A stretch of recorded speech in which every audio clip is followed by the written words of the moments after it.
Eto zany dia mamela anareo mba ametraka kely fialan-tsiny indrindrany ho an'ny ray aman-dreny rehetra mananjanaka manao baccalauréat amin'izao fotoana izao. Mialan-tsiny indrindra koa ho an'ireo mpianatra tsy mbola nisy baccalauréat nahitana fisafoto fotoana be tahaka izao noho ny fahazoparany sasany. Ary raha diniantsika ny fandehan-javatra rehetra, raha ohatra ka kolokolo dia izany hoe resa-bola zany no ambadiky ny fanaparitahana ny sujet-ny baccalauréat toy izao, dia angamba ny tsy aparitaka eraky ny Facebook fanafeny penina nangalana vola tany ambadibadika tany. Noho izany zany ny fahitana ministera azy dia fanakorontanana tanteraka, ary izay indrindra no nametrahanay androany ary namafisanay ny fitoriana zany mahakasika an'izay zavatra izay. Mialatsiny amintsika rehetra ray aman-dreny, mialatsiny amintsika zanaka izay tokony manao baccalauréat 2019, ary nataonay zany izay tratry ny herinay rehetra mba ho ahafahanareo manao an'izany fanadinana izany. Tsara ho fantatsika rehetra fa ny baccalauréat dia tsy diplôma fotsiny akory. Araky ny tsodrano nameko tamin'ny fanombohan'ny baccalauréat, ny baccalauréat dia varavarana misokatra ho an'ny zanatsika tsirairay avy ho amin'ny fiainana matomatoka kokoa, ahafahana zany mandrato fianarana amin'ny ambony kokoa ary hiatrehana ny asa any aoriana kely ao. Ary ireo ankizy ireo melehibe mematotra zay dia anangana izy tokantrano, ananjanaka izy. Izany indrindra no anarahana anazy akaiky zany ary anomezana anazy amin'ny fomba rehetra ny moyen rehetra ahafahany mandefa an'izay lavitra, ary izay ny ampaholombanina azy. Ny baccalauréat, resaka baccalauréat zany série générale dia milamina avokoa ny fandraisana ny andraikitra. Raha tsy hoe amin'ireo izay tsy nanaiky na natanteraka ny baiko namena amin'ny fandrindrana ny asa, ary izany indrindra no miteraka fikorontanana. Ny ankizy 30 minitra saina miandry mety mbola ho voatana ihany, fa raha adiny ray sy mihoatra dia mazava ho azy amin'ny maha-ankizy azy izay ihany dia mety hiakatra feo izy ary korotana. Natao moa ny teny fampitoniana nalefa ny communiqué de presse. Zavatra mampalahelo ankehitriny dia mbola misy diffusion massive amin'ny réseaux sociaux izay information tsy marina, na tsy teny fotsiny arako afa-tsy ny tamin'ny any Ambohimanga kely omaly alina. Tsy maintsy novitaina alina ny examen satria efa vonona ireo mpianatra anatin'ny trano fampianarana hanao examen. Ny ray aman-dreny koa tetsy tokotany rehefa niandry hoe raha oviana no tonga ny sujet. Raha iny manokana ohatra no resantsika ary resantsika satria tsy misy an'izany examen natao amin'ny sivialina zany raha tsy vo zao. Dia ny antony dia satria tara nahatongavan'ny sujet teo amin'ny toerana fanadinana. Ny ankizy nefa efa vonona, ny ray aman-dreny efa vonona, dia isaorana zany ny faharetana na ny ankizy manala adina na ny ray aman-dreny. Izay ny tena nifonako teo amintsika rehetra amin'ny fandehanan'ny baccalauréat amin'ity taona ity. Dia toy izay koa misaotra koa tsika zany an'ireo tokony andraikitra rehetra teny atoerana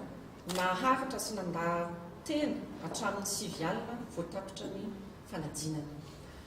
Afatra ho antsika rehetra zany, mba miangavy antsika rehetra mba hampandefitra ny tombotsoa n'olom-bidy ho an'ny tombotsoa ny maro anisa. Tena ohatrany hoe mamoafady ny zavatra misy amin'izao fotoana izao. Ny ministère ary ny fitondram-panjakana dia tsy maintsy hanohy hatramin'ny farany ny enquête rehetra izay efa misy amin'izao fotoana izao. Maro no efa voatana moa izay ireo tratram-body omby indrindraindrindra, fa miakatra hatrany hatrany ny enquête amin'izao fotoana izao, ary tsy maintsy ho hitantsika avaiza ny fototra ny voan'ny fuite de sujet, ary tsy maintsy ho sazitsika ireo rehetra namoafana. Fanadiadiana dia misy foana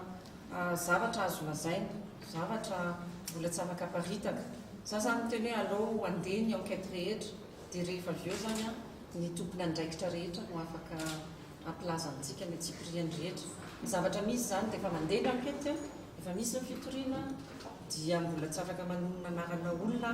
ny olona ray angambany izao no afaka tonona. dia ny olona tany Imeritsiatosika izay izy a proviseurny lycée Imeritsiatosika ary izy koa nefany a no lehibean'ny centre adjoint ny examen amin'izany toerana zany. Izany olona zany zao dia tokony niditra fitsarana androany, avy eo izy nefa nanao aveu hoe avaizany nazahoany an'le sujet, dia iny moa zany misy amin'kaiko mbola miakatra araka ny teneniko taminareo teo. Afaka manonona koa anarana olona ohatra izay au niveau an'ny ministère zany andraisana fepetra zao dia zao, dia tsy izy ohatra fa ny directeur ny examen nationaux izay izy ny lehibean'ny office ny baka eto Antananarivo, satria rehefa tenenina sy jerena akaiky ny raha dia misy zany avy aminy etsika sy fietsika tsy nahafahana natotosa amin'ny antsakany sy andava ny baccalauréat na ohatra aritsika zany hoe nandray fepetra mba ahafahana manohy an'le baka fa tsy anajamina azy. Ny ministère sy ny fitondram-panjakana dia manaja ny etaetan'ny malagasy iray manontolo ny ray aman-dreny sy ny mpianatra amin'ny tokony ahafahany manao ny baccalauréat, ary hatreto zany dia tsy misy akory fepetra tsy hoe tsy noraisina ka ahafahana miteny hoe toizatsika ny baccalauréat, satria raha vita ary ny baccalauréat enseignement général androany dia mbola misy herinandro ny deuxième série ho an'ny baccalauréat technique et professionnel, satria hiditra ry zareo amin'ny épreuve ny baccalauréat dia ny tompony andraikitra voalohany ministère ny fampianarana ambony, ary ao anatin'ny fampianarana ambony dia misy mpampianatra zany ary misy koa mpandraharaha amin'izay hoe mitarika ny office du baccalauréat zay tompony andraikitra ao anatin'ny fanatanterahana azy. Fa io baccalauréat io tsy vita raha tsy arahana miasa amin'ny ministère ny éducation nationale, izay ny mpampianatra avy any no manao sy mamolavola ny sujet, ary arahana miasa koa ho an'ny secrétaire mpanjakana ny didiny gendarmerie, satria ireo olona ireo zany no misécuriser ny sujet. Ho an'ny CSS manokana maro dia maro ny sehatra efa ny fampiresahana amin'izao fotoana zao tsy misy antony tokony anafoanana amin'ny baccalauréat. Ny CSS manokana dia voakasiky n'le afatra nataoko teo, oka aloha ho vita somatsara ny baccalauréat, zay tsika vao mijery indray ny fitakiana ny zavatra rehetra andrasantsika amin'ny fanjakana zany, ary mahakasika indrindrindrindra ny tombontsoa manokana ho an'ny CSS. Ny ministra tompony andraikitra amin'ny mahatompony andraikitra azy dia tsy maintsy mandray ny andraikitra rehetra, izany hoe miatrika ny zavatra rehetra mahakasika azy sy mahakasika ny ministèrany. Amin'ny mahatompony andraikitra A dia fialana andraikitra ny mametra mpialana, fa ny fandraisana andraikitra dia nyzay nataoko ary mbola hotohizako dia ny nametraka ny sujet de garde raha toka nisy ny fuite, ny nanenjika sy nametraka ny fitoriana amin'ireo izay heverina fa tompony andraikitra, ary hotohizako hatramin'ny farany ny fandraisako ny andraikitra fa za tsy ametra-pialana fa ho ataoko izay atotosa hatramin'ny farany ny baccalauréat deuxième série ny technique sy professionnel, ary ny fitondram-panjakana dia efa nametraka koa fanamby fa tsy maintsy manao izay faran'izay heriny sy faran'izay tratrany ahafahana foana manome ny zavatra rehetra azo ny omena na ny fanaovana ny fitaovana na ny fandrindrana ny asa na ny fandraisana ny fepetra amin'ny zavatra rehetra mitranga mba ho tomombana izay tokony ho atao. Amin'izao fotoana zao sarotra ny teny hoe tomombana, satria hitanareo fa rehefa nalefa zany le sujet de garde dia misy organisation tsy maintsy napetraka izay nanova ny fandehan'ny fanadinana, ary misy koa nefany araka teneniko teo hoe hoenjehana reny olona tokony andraikitra reny tsy manatanteraka ny zavatra izay asaina tanterahana. Eo indrindra no mahatonga antsika ny teny teo hoe tsy dia tena kolokolo loatra sy fitadiavam-bola angambany no zavatra mitranga fa tena fanakorontanana tanteraka, ka raha tokony andraikitra koa no tsy manaiky manatanteraka ny baiko omena azy dia lasa mahatonga an'izay tsy fahatombanana zay, dia izay indrindra no mahatonga anay hoe fandraisana andraikitra no ilaina fa tsy fametraha-pialana. Tsy maintsy mandray andraikitra mba hiatrika ny zavatra rehetra misafiritaka ary andamina, dia izay zany no tsy maintsy ataontsika ary zay fanotelony any mamerina an'izay ifonana tanteraka ny zavatra tsy tomombana rehetra satria izany tokony andraikitra voalohany ifonana tanteraka tsy fahatomombanana rehetra noho ny tsy fandraisana andraikitra amin'ny sehatra na amin'ny niveau isan-karazana dia amin'ny anaran'ny ministera ray manontolo sy ny ekipa ray manontolo no anaovana an'izay fifonana kapobeany ny mpianatra voariorio aloha mbola navela izy anao fanadinana fa nampahafantarana ny ray aman-dreniny zany hoe misy fotoana izy tsy maintsy alaina ambava rehefa ilaina zay zavatra izay dia araka ny teneniko aminareo teo aleo aloha andeha ny enquête rehetra ary rehefa mazava ny enquête rehetra hoe inona ny zavatra mitranga iza ny nanao inona dia tsy maintsy ampandrenesina pahibe maso holazaina pahibe maso iza nonany inona no atao azy averiko eto indray ny baccalauréat 2019 hatreto dia nandeha ny baccalauréat série baccalauréat général épreuve raisy izy zay ataoko fa efa manomboka amin'izao fotoana zao dia ny histogéo tamatavy satria tao anatin'ny fifanjevona nisy mpianatra naratra nisy mpianatra torana dia voaterina tsahatra ny baccalauréat ary naverina ho amin'ny androany tsy deuxième session zany no atao fa fanakisanana ny épreuve zay ny andraikitra ny raisiny amin'izy zay tokony anaovana an'izay tsy ity histogéo ity ihany no nanaovana an'izay fandraisana andraikitra izay fa ohatran'izay koa raha tadidinareo teo amin'ny lycée technique ny Alarbi teo amin'ny lycée technique ny Alarbi ny tompony andraikitra tsy nitondra an'le sujet zay tokony anaovana examen physique chimie tamin'ny marainan'ny Alarbi fa nitondra sujet ana français mazava ho azy ny savoritaka amin'ny mpianatra na tsahatra ny bac na kisaka tsy manao deuxième session fa akisaka ny fanadinana zay ny natao voalohany momba ny tamatavy mitovy amin'izay ihany nisy fifanjevon'ny mpianatra satria rehefa mandeha ny sujet de garde dia tsy maintsy misy zany fandaminana vaovao ary zay fandaminana vaovao zay raha vao misy indro kely fotsiny dia tena hoe tsy maintsy mikisaka zany ny fanombohan'ny fanadinana ohatra dia nisy fifanjevona tahak'izay koa zany tany Toamasina dia tsy hoe manao deuxième session akory ny mpianatra fa nakisaka ho amin'ny androany ny épreuve zay tsy vita ara-potoana tamin'ny everina tokony nanaovana azy amin'izao tsika miteny zao zany dia averiko indray ny épreuve rehetra ny baccalauréat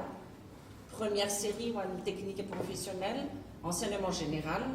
dia vita androany tamin'ny maraina teo ny éducation physique en théorie ho an'ireo mpianatra tsy afaka matetika moa ny sembana no voakasika izay androany ariva zao tsika miteny zao efa manomboka le izy raha tsy diso satria efa mirotsika zao efa en cours ny fanadinana histogéo Toamasina amin'ny herinandro ambony baccalauréat deuxième série zany hoe formation technique et professionnelle eto anivon'ny ministère zany misy tompona andraikitra mijerenay akaiky dia ny directeur ny office du bac eto Antananarivo zay nisiny zay fikorotanana fanesy zay ny directeur ny office du bac dia olona tendren'ny président ny université dia eto koa zany dia manainga mavesatra ny président ny université enina anamafy ny fiarahana misy anasy miasa mba hatomombana ny herinandro manaraka zay sisa anaovantsika ny deuxième série ny baccalauréat technique et professionnel amin'ny herinandro ambony raha tsy hoe sanatria ary dia tena menatra atsika malagasy zay zavatra zay raha mbola izy hoe mbola izy indray koa ve ny fuite de sujet dia tokony hoe mizotra somatsara amin'ny nanaovana ny prévision rehetra ny baccalauréat deuxième série ny fitsarana ny fanadinana koa zany no fanamby manaraka marina tokoa ho atsika rehetra na ny atao anatin'ny fampianarana ambony manokana moa zany na ny tontolon'ny fampianarana ray manontolo satria araka ny teneniko anareo teo miara-misala ny mpampianatra avy any amin'ny éducation nationale ankatraty amintsika sy ny formation technique et professionnelle dia eto koa zany dia manainga mavesatra ny mpampianatra rehetra fa tsy ho afabaraka ny fampianarana ray manontolo amin'ny fitsarana tomombana ny examen zay vita rehetra zany ary io zany dia ho amafisina miaraka amin'ny gendarmerie ny secrétariat d'état ny gendarmerie ny sécurisation ny toerana ahafahana manao ny fitsarana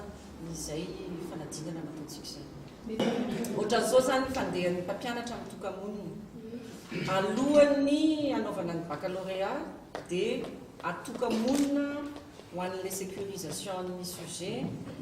mpampianatra mamolavola ny sujet rehefa mamolavola sujet ny baccalauréat tsika dia telo ny sujet volavolaina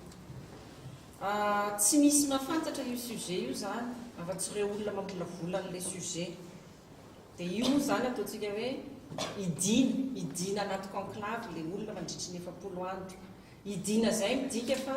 tsy afaka mifanerasera amin'ny olona izy tsy afaka mivoaka ao izy tsy afaka miditra ao izy tsy afaka mivezivezy fa na ny olona manao sakafo azy dia miara-mihidy aminy ao dia misy zany ireo mpampianatra manao an'izay sujet zay ary manao koa zany ny fanatotana ny sujet ny empaquetage ny sujet mihidy ao dia ny gendarme zany no miandry an'zareo manodidina eo rehefa miala eo le sujet dia ny gendarme no miescorte ny sujet iny alain'ny directeur ny office du bac iny sujet iny makany amin'ny province zay tokony andehanana araky ny nazavaiko teo misy directeur ny office du bac zany enina anatin'ny province enina ny directeur ny office du bac tsirairay dia tendren'ny président l'université tsirairay zany hoe ny sujet zany rehefa miala eo dia escorte ny gendarme dia hoentina amin'izay any amin'ny province rehetra tonga any izy dia mbola sécurisena anatin'ny tobin'ny gendarmerie sauf anatin'ny Antananarivo-Ville Antananarivo eny amin'ny université Anankatso ao anatin'ny braon'ny office du bac no apetraka aloha ny sujet alohan'ny izarana azy zany any amin'ny toeram-panadinana dia miainga eo koa izy zany dia sécurisen'ny gendarme hoentina eny amin'le centre d'examen ka dia eto zany dia mbola mamerina fampanantenana amin'ny fahavononako anamboatra sy anatsara ny fampianarana ambony sy ny fikarohana scientifique indrindrindrindra voalohany indrindra no ho an'ny mpianatra mazava ho azy koa ho an'ny tokotelo hafa mamasa mahandro mpandrara sy ny mpampianatra misaotra antsika rehetra